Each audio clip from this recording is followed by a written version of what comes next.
तो आज हम क्लास 6 की जो हनीशक्ल बुक है उसका चैप्टर 1 के क्वेश्चन आंसर देखेंगे और जो भी आगे ये इसमें दिया हुआ है ये फिल इन द ब्लैंक्स वो भी करेंगे। तो चलिए शुरू करते हैं इसको। तो पहला क्वेश्चन है, what did Patrick think his cat was playing with, what was it really.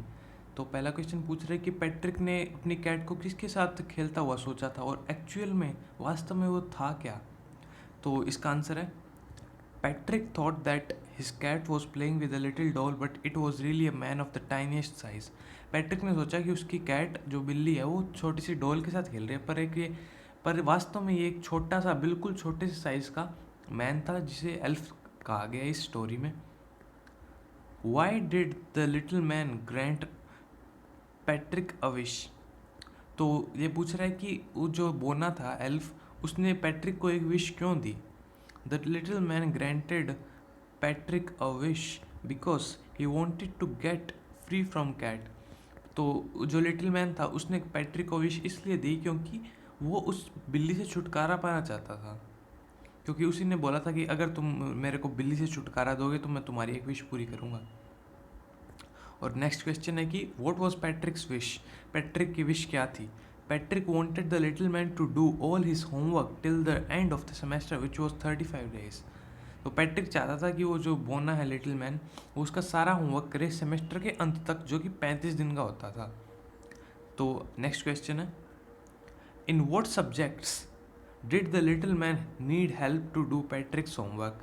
कौन कौन से सब्जेक्ट में जो लिटिल मैन था उसको पैट्रिक की मदद चाहिए थी कि होमवर्क करने के लिए। तो इसका आंसर है, the little man needed पैट्रिक्स help in English, maths and human history. तो जो लिटिल मैन था उसको इंग्लिश, मैथ और ह्यूमन हिस्ट्री में पैट्रिक की मदद चाहिए थी। नेक्स्ट क्वेश्चन है, how did Patrick help him, Patrick ने उसकी मदद कैसे की। Patrick helped him by consulting a dictionary, guiding the little man in doing sums in arithmetic and reading out portion from history book. तो Patrick ने उसकी मदद, छोटे आदमी की मदद इस प्रकार की कि डिक्शनरी से उसको कुछ वर्ड्स बताता था और उसको गाइड करता था कि कैसे उसको सम करना है, कैसे उसको मल्टीप्लाई करना है, वह मैथ के अलजेब्रा के बारे में, अर्थमेटिक्स के बारे में, और हिस्ट्री बुक से जो भी पोर्शन थे जिसके रिलेटेड उसको होमवर्क करना होता था वो उसे बोलकर सुनाता था ताकि वो लिख सके। Who do you think did Patrick's homework, the little man or Patrick himself? तो आप ये हमसे पूछ रहे हैं कि तो आप क्या सोच रहे हैं कि वास्तव में उसका पैट्रिक का होमवर्क किसने किया, उस छोटे आदमी ने या फिर पैट्रिक खुद ने। तो इसका आंसर है, it was not little man but Patrick himself. ये वास्तव में लिटिल मैन नहीं था पर पैट्रिक ही खुद ही था। Himself had did his homework as little man did not know anything in English, Maths and Human History. ये वास्तव में पैट्रिक ने खुद नहीं किया था क्योंकि जो लिटिल मैन था उसको कुछ भी पता नहीं था, ना ही पता था उसको इंग्लिश में, ना उसको कुछ पता था मैथ्स में, ना उसको कुछ पता था ह्यूमन हिस्ट्री में। Patrick had to consult dictionary, guide him with maths and help him to read too. Patrick को उसको डिक्शनरी के बारे में उसको बताना पड़ रहा था, उसको वर्ड्स बताने पड़ रहे थे, उसको मैथ्स में भी गाइड करना पड़ रहा था, उसे बोल कर सुनाना भी पड़ रहा था उसे, ताकि वो होमवर्क कर सके। He stayed up at nights and worked hard. वो रातों तक जगा रहा और उसने हार्ड वर्क किया, बहुत मेहनत करी। Therefore it was Patrick who did the homework. इस प्रकार, इसलिए पैट्रिक ही था जिसने वो होमवर्क किया था। तो अपनी नेक्स्ट एक्टिविटी है वर्किंग विद लैंग्वेज। तो इसमें ये फिल इन द ब्लैंक्स दिए हुए हैं और साथ में ये जो बॉक्स है इसमें अपने को वर्ड्स दिए हुए हैं।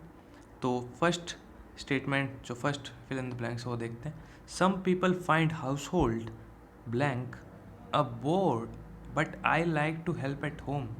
तो इसका मतलब है कि कुछ लोग घर के काम को ब्लैंक, घर के काम को बोर, घर के काम को बोर मानते हैं, but I like to help at home, पर मुझे ये घर पर हेल्प करना पसंद है।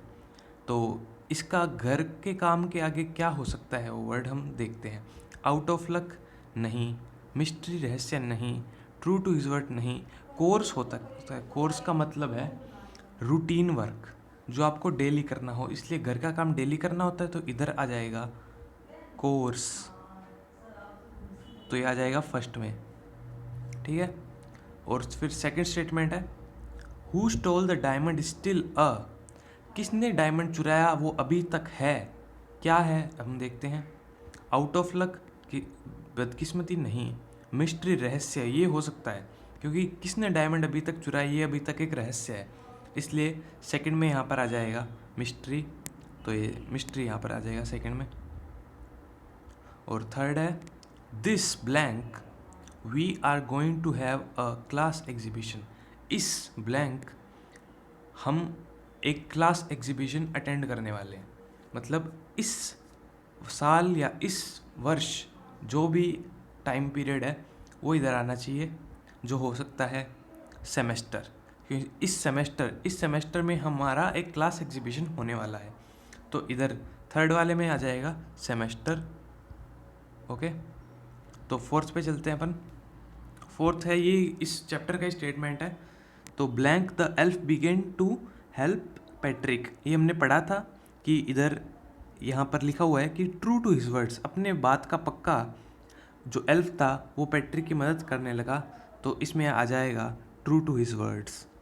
ओके, तो 6 नंबर पे चलते हैं हम। I started early to be on time but I was blank there was a traffic jam, मैंने स्टार्ट किया अर्ली पहले ही, टू बी ऑन टाइम मैंने समय पर पहुंचने के लिए जल्दी ही शुरू कर दिया, बट आई वॉज ब्लैंक पर मैं, यहाँ पर क्या आना चाहिए क्योंकि आगे था एक ट्रैफिक जैम, तो देखिए यहाँ पर जो भी हमें बॉक्स में वर्ड दिए हुए हैं उसके हिसाब से सबसे सूटेबल वर्ड्स यहाँ पर आता है आउट ऑफ लक, यानी बदकिस्मती से। I started early to be on time but I was out of luck there was a traffic jam, मैंने शुरू तो जल्दी ही किया था ताकि मैं समय पर पहुँच पाऊँ, लेकिन मेरी किस्मत ख़राब थी कि वहाँ पर एक ट्रैफिक जैम था।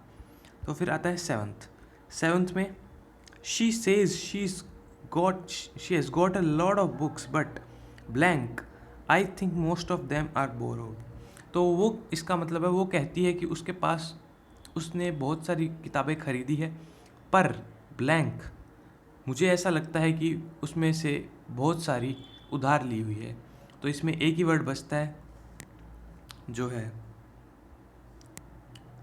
किधर है, बिटवीन यू एंड मी, क्योंकि ये एक जो स्टेटमेंट है वो कोई एक व्यक्ति दूसरे व्यक्ति से बोल रहा है, तो वो अपने बीच ही इस बात को रखना चाह रहा है, इसलिए यहाँ पर आएगा कि तुम्हारे बीच में रहेगा कि मुझे ऐसा लगता है कि उसमें से ज़्यादा books most of the books उधार ली गई है, हमने यहाँ पर बीच में एक स्टेटमेंट छोड़ दिया है।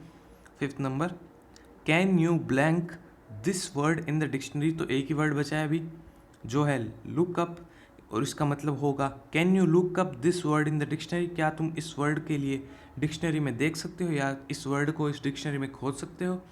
तो ये थे हमारे क्वेश्चन आंसर्स जो हमने अभी कर लिए, क्वेश्चन आंसर भी कर लिए और ये फिल इन द ब्लैंक्स भी कर लिया। होप आपको वीडियो अच्छा लगा होगा, तब तक के लिए बाय बाय।